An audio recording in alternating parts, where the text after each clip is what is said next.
Hi குட்டீஸ், நாம் இன்றைக்கி பார்க்க போகிற திருக்குறள் அதிகாரம் 2 நீத்தார் பெருமையில் குறள் எண் 26.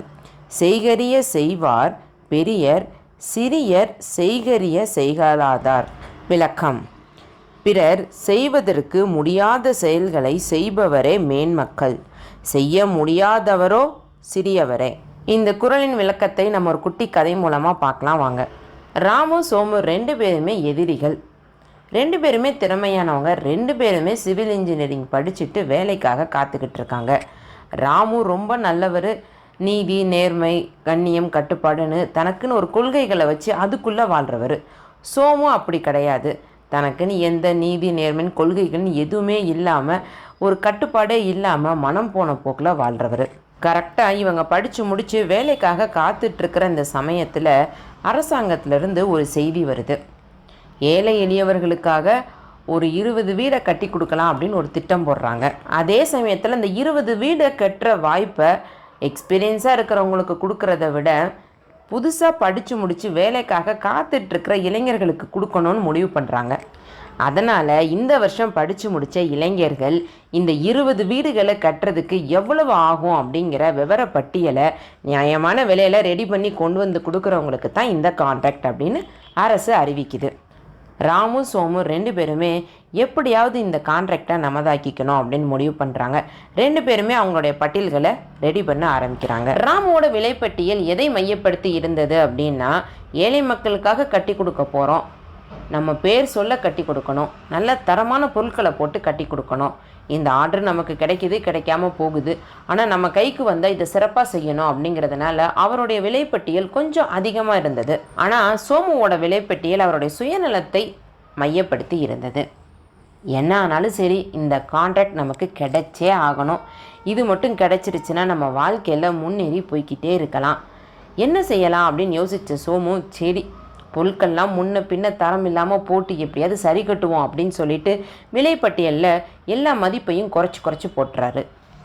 சோமுவோட திட்டத்தை பற்றி தெரியாத அரசாங்கம் வந்திருக்கிற பட்டியலில் இவரோட பட்டியல் தான் விலை மதிப்பு குறைவாக இருந்தது. அதனால் அந்த கான்ட்ராக்டை அவருக்கே கொடுத்துட்றாங்க. சோமு ராமுவை ஏளனமாக பார்க்குறாரு. ஆனால் ராமு அதெல்லாம் கண்டுக்கிற மாதிரியே இல்லை. சரி, எப்படியோ நல்லபடியாக வீடை கட்டி கொடுத்தா சரி அப்படின்னு சொல்லிட்டு அவரை அடுத்த வேலையை பார்க்க ஆரம்பிக்கிறாரு.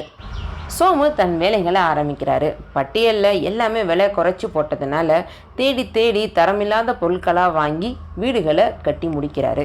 ஒரு 4 வீடு கட்டி முடிச்சிருப்பார். 5ஆவது வீடு கட்ட ஆரம்பிக்கும் போது ஒரு நாள் பயங்கர மழை, இடி மின்னல்னு பெய்த மழையில் வீடு இடிஞ்சி 5 வீடுமே தரமட்டமாகுது. இதை பார்த்த அரசாங்க அதிகாரிகள் செக் பண்ணி பார்த்ததில் தரமில்லாத பொருட்களை வச்சு தான் வீடு கட்டியிருக்கிறத கண்டுபிடிக்கிறாங்க. அதனால் அவருக்கு கொடுத்த கான்ட்ராக்டை கேன்சல் பண்ணிடுறாங்க. அதுக்கு அடுத்து இருந்த ராமுவுக்கு இந்த கான்ட்ராக்ட் போகுது.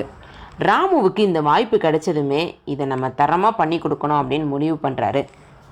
அதனால் தரமான பொருட்கள் எங்கே கிடைக்கும்னு தேடி அலைஞ்சி கஷ்டப்பட்டு அந்த 20 வீடையும் கட்டி முடிக்கிறாரு.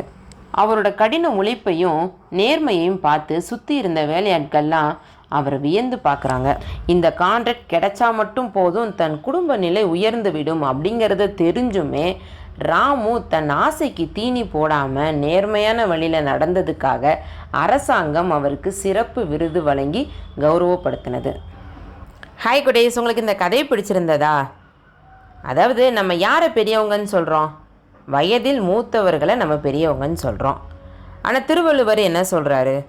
அதாவது யார் ஒருத்தர் தன்னோட 5 புலன்களையுமே கட்டுப்படுத்த தெரிஞ்சவங்களோ, தன் ஆசைகளுக்கு தீனி போடாதவங்களோ, அதே மாதிரி மற்றவர்களால் செய்ய முடியாத அரிய செயல்களை செய்கிறவங்கள பெரியவர்கள் அப்படின்னு சொல்கிறாங்க. யாராலெல்லாம் இந்த செயல்களை செய்ய முடியலையோ அவங்களாம் சிறியவர்கள்னு சொல்கிறாரு. இப்படி தான் நீத்தார் பெருமையை சிறப்பாக சொல்லியிருப்பார் திருவள்ளுவர் இந்த குறளில். உங்களுக்கு இந்த குறளின் விளக்கம் புரிஞ்சிருக்கும் நான் நம்புகிறேன்.